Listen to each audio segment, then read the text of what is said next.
तो हमारे पास मादा यहाँ पर क्या है, एक्स और एक्स है, यानी मादा कैसी है यहाँ पर, समयुग्मकी, यानी मादा जो है वो है बेटे समयुग्मकी। अब समयुग्मकी है, इसका मतलब यहाँ पर ये हुआ कि यहाँ पर सभी अंडे यहाँ पर कैसे होंगे, एक्स गुणसूत्र वाले होंगे। सभी अंडे जो होंगे वह एक्स गुणसूत्र वाले होंगे, जबकि यहाँ जो अपन सभी अंडे का माने 100% अंडे जो होंगे वह एक्स गुणसूत्र वाले होंगे। लेकिन यहां पर जो नर की बात करें बेटे, तो नर है x0, तो x0 का माने ये नर होगा यहां पर विषम युग्मकी।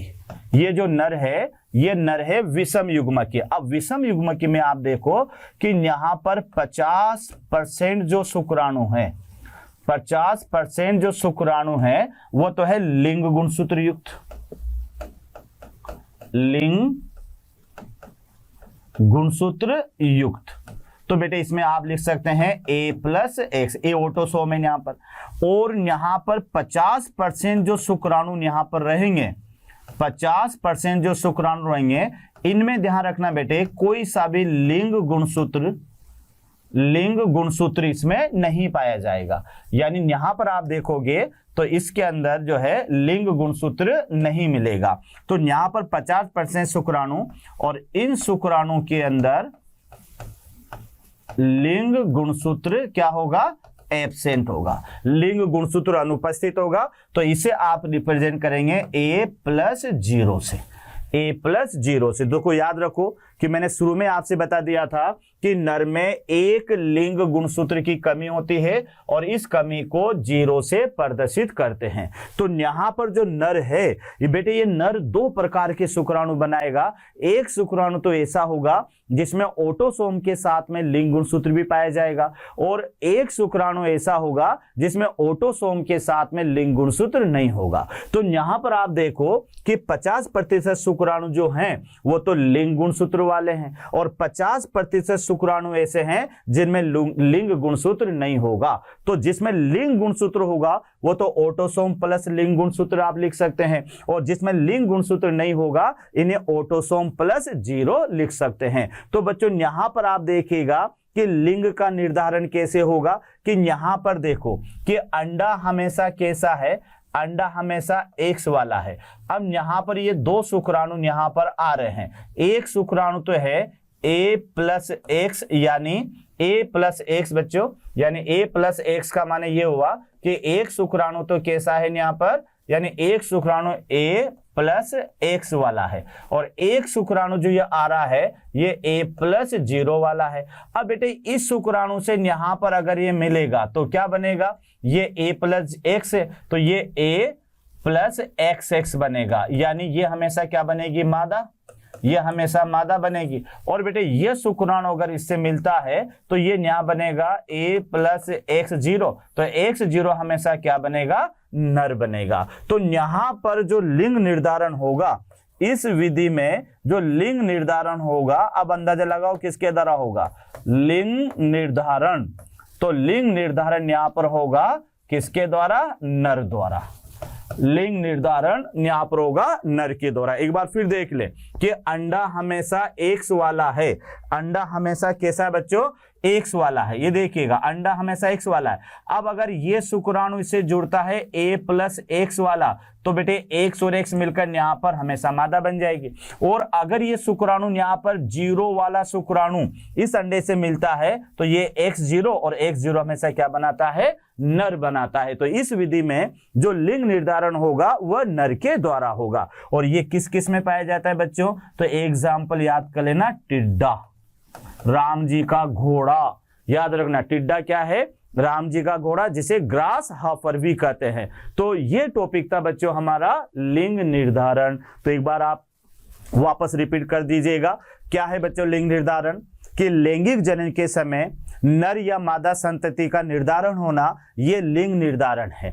क्लियर। अब ये लिंग गुणसूत्रों के आधार पर ये 3 प्रकार का होता है। पहला प्रकार क्या याद हुआ बेटे, XX मादा और XY नर प्रकार।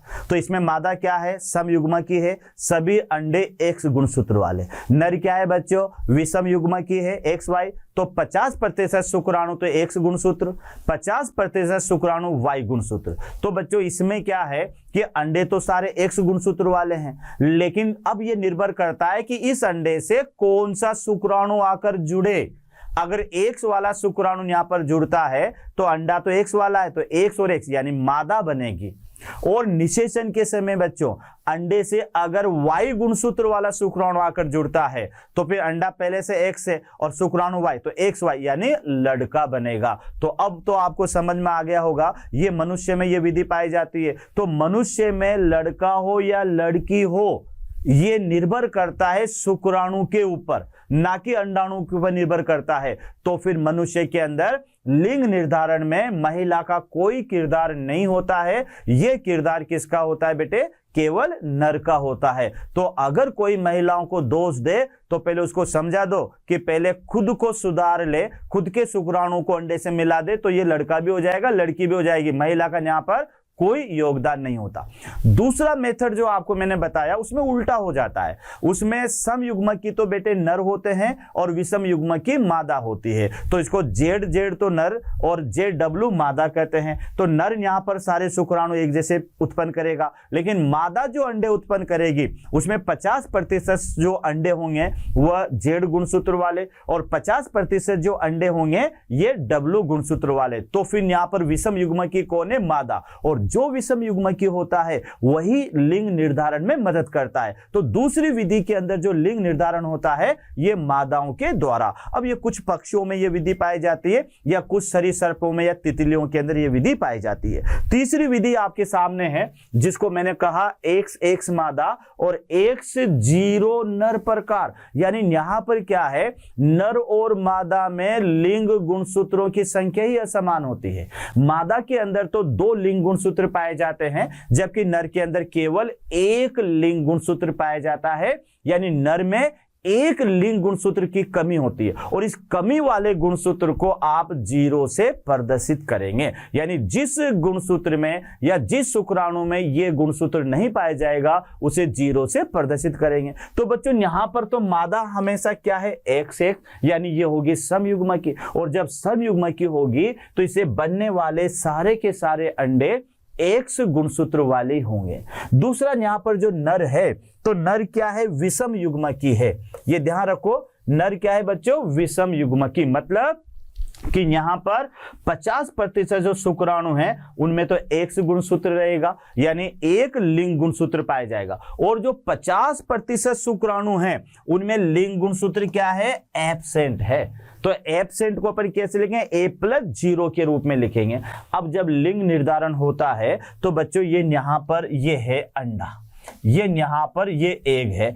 अब ये 2 शुक्राणु यहां पर इससे मिल रहे हैं। पहला शुक्राणु अगर मिल रहा है तो ये है बेटे पहला शुक्राणु A+X वाला, तो X वाला है तो ये X और ये X, तो ये XX यानी मादा बनेगी।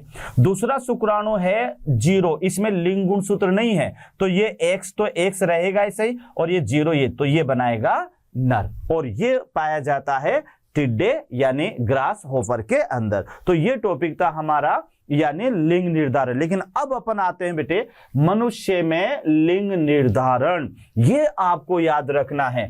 मनुष्य में लिंग निर्धारण तो कई सारी भ्रांतियां होती है ना, वह भ्रांतियां अब इस मनुष्य में लिंग निर्धारण पढ़ने से दूर होगी, वरना हमारे समाज के अंदर हमेशा लड़की हो या लड़का हो इसके लिए दोष दिया जाता है बेटे महिला को। तो ध्यान से समझ लेना कि मनुष्य में लिंग निर्धारण कैसे होता है। तो बेटे इसके पढ़ने से पहले मनुष्य में गुणसूत्र क्या होते हैं यह आपको याद करना है। तो सबसे पहले यहां पर लेते हैं अपन मनुष्य में गुणसूत्र।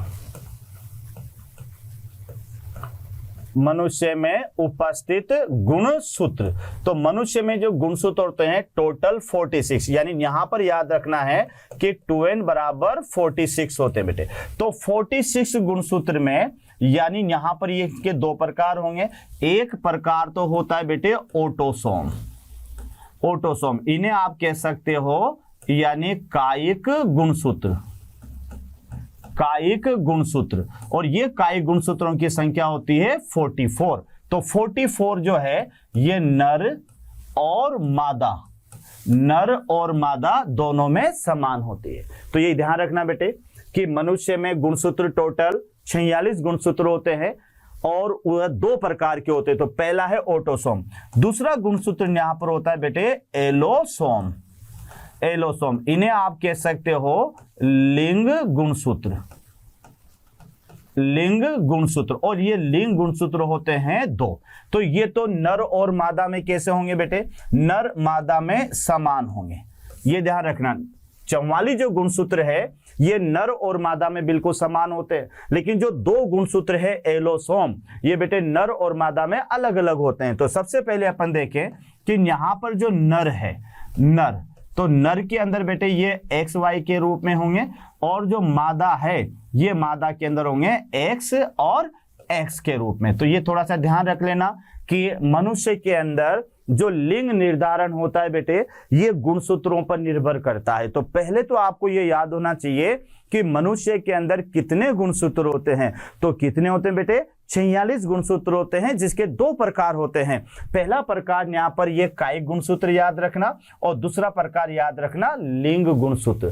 कायिक गुणसूत्र टोटल 44 होते हैं जो नर और मादा में समान होते हैं, लेकिन यहां पर जो लिंग गुणसूत्र होते हैं वह 2 होते हैं, जो नर में तो एक्स वाई के रूप में होंगे और मादा में एक्स एक्स के रूप में। अंतर में बता चुका था बेटे, एक्स गुणसूत्र बड़ा होता है और सीधा होता है, वाई गुणसूत्र थोड़ा छोटा होता है और पिछले सिरे से मुड़ा हुआ होता है, और वाई गुणसूत्र पर टीडीएफ जीन होती है जो क्या करती है, नर में मादा के लक्षणों के विकास को रोकती है। अब यहां पर देखो तो इसमें अपन ने देखा बेटे कि यहां पर जो मादा है, यहां पर जो मादा है ये मादा कैसी है, एक्स एक्स, यानी मादा कैसी है, सम युग्म की है। मादा यहां पर बेटे सम युग्म की है, यानी इससे बनने वाले जो सभी अंडे होंगे, सभी अंडे यहां पर कैसे होंगे, तो ये याद रखना एक्स गुणसूत्र वाले। यानी मादा यहां पर सभी अंडे 100% जो अंडे होंगे ये अंडे यहां पर होंगे एक्स गुणसूत्र वाले। जबकि यहां अपन नर की बात करें, नर की बात करें तो नर होगा बेटे एक्स वाई, यानी कैसा होगा, ये विषम युग्म की, विषम युग्म की। और जब नर विषम युग्म की है तो यहां पर आपको याद रखना है कि 50% जो शुक्राणु है, 50% जो शुक्राणु है ये तो बेटे होगा एक्स गुणसूत्र वाला, एक्स गुणसूत्र वाला। और जो यहां पर 50% जो शुक्राणु है, 50% जो शुक्राणु है ये शुक्राणु होंगे वाई गुणसूत्र वाले, वाई गुणसूत्र वाले। तो बच्चों अच्छी तरह से याद कर लेना कि मादा के सारे अंडे कैसे हैं, एक्स गुणसूत्र वाले, और नर में जो शुक्राणु बनेंगे वो 50% शुक्राणु तो एक्स गुणसूत्र और 50% शुक्राणु वाई गुणसूत्र। अब अपन यहां पर देखते हैं कि ये हमारे पास में अंडा है, ये अंडा है, और ये अंडा हमेशा कैसा है बेटे, एक्स वाला, और यहां पर प्लस अपन लेते हैं शुक्राणु, यहाँ अपन शुक्राणु, और ये शुक्राणु भी मान लेता हूं एक्स वाला है। अब जब दोनों में निषेचन होगा, जब दोनों में यहां पर निषेचन होगा तो निषेचन होते बेटे यहां पर क्या बनेगा, यहां बनेगा मादा युग्मनज, मादा युग्मनज, यानी ये कैसा बनेगा, एक्स एक्स की फॉर्म में बनेगा, और इससे आगे चलकर क्या बनेगी, मादा भ्रूण बनेगी। उसी तरह से अगर यहां पर अंडा है, यहां ये अंडा है, और ये अंडा बेटे हमारे पास में हमेशा कैसा रहेगा, एक्स वाला, क्योंकि मैं आपको पहले कह चुका हूं कि सारे के सारे जो अंडे होंगे वह कैसे होंगे, एक्स गुणसूत्र वाले होंगे। तो यहां पर अंडा तो एक्स वाला रहेगा, लेकिन अब इससे जो शुक्राणु यहां पर मिल रहा है, इससे जो शुक्राणु यहां पर मिलेगा ये शुक्राणु है बेटे वाई गुणसूत्र वाला। वही यहां पर क्या होगा, इसके अंदर यहां पर होगा निषेचन। यहां पर अपन मान लेते हैं कि इसमें हो रहा है निषेचन। तो निषेचन होने के साथ ही यहां पर हमारे पास में बनेगा यानी नर युग्मनज, नर युग्मनज, और नर युग्मनज किस रूप में बनेगा, एक्स वाई के रूप में यहां पर ये बनेगा नर युग्मनज। और नर युग्मनज आगे चलकर किस में विकसित होगा बेटे, नर में विकसित होगा। तो ये अच्छी तरह से देख ले कि यहां पर मादा या नर, दोनों का बनना डिपेंड कर रहा है बेटे शुक्राणुओं के ऊपर। वरना तो आप देख लो कि यहां पर जो अंडाणु है, ये अंडा भी बेटे एक्स वाला है और दूसरा अंडा भी एक्स वाला है। लेकिन अगर एक्स वाले अंडे से एक्स वाला शुक्राणु मिलता है और फिर निषेचन होता है तो बेटे एक्स एक्स यहां पर युग्मनज बनता है, और ये जो एक्स एक्स वाला जो युग्मनज है ये आगे चलकर मादा बनाएगा।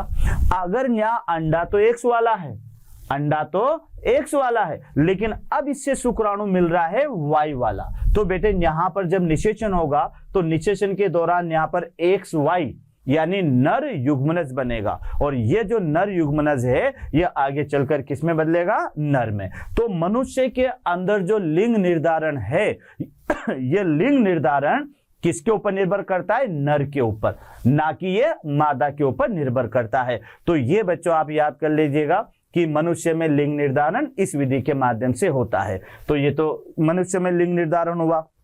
अगली विधि यहां पर अपन पढ़ते हैं, तो अगली विधि यहां पर आएगी बेटे, ये आएगी मधुमक्खी में लिंग निर्धारण।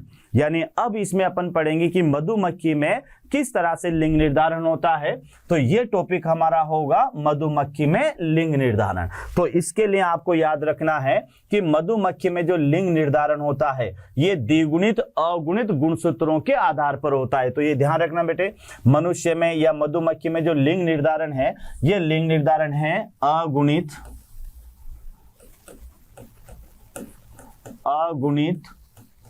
एंड द्विगुणित, अगुणित और द्विगुणित विधि के माध्यम से यह लिंग निर्धारण होगा।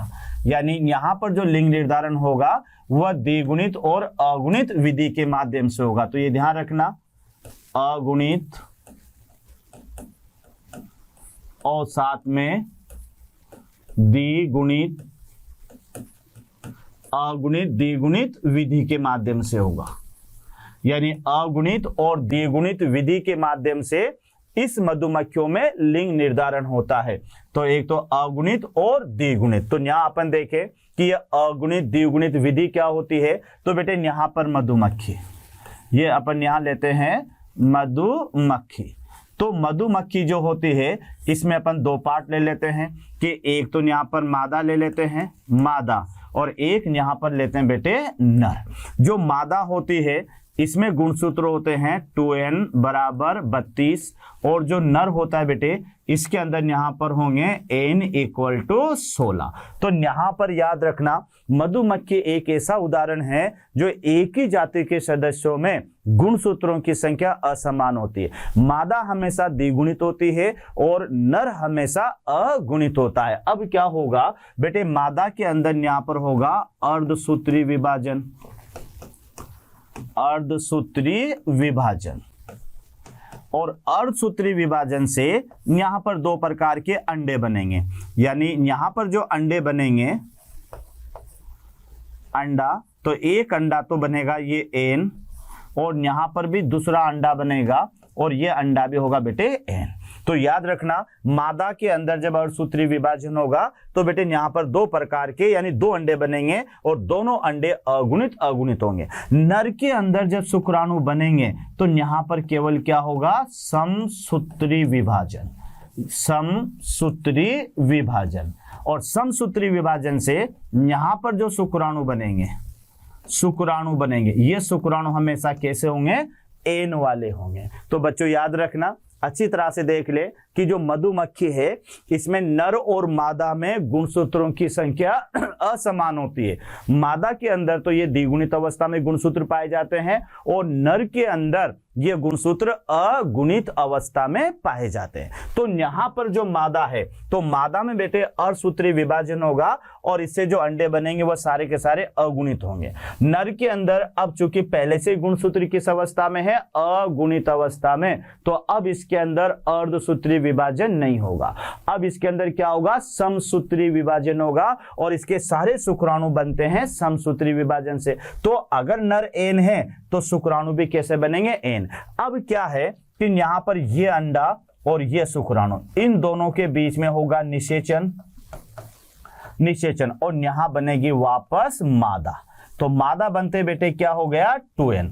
अब ये मादा दो तरह की होती है कि इसमें एक तो रानी होती है, रानी, और साथ में इसमें होते हैं श्रमिक।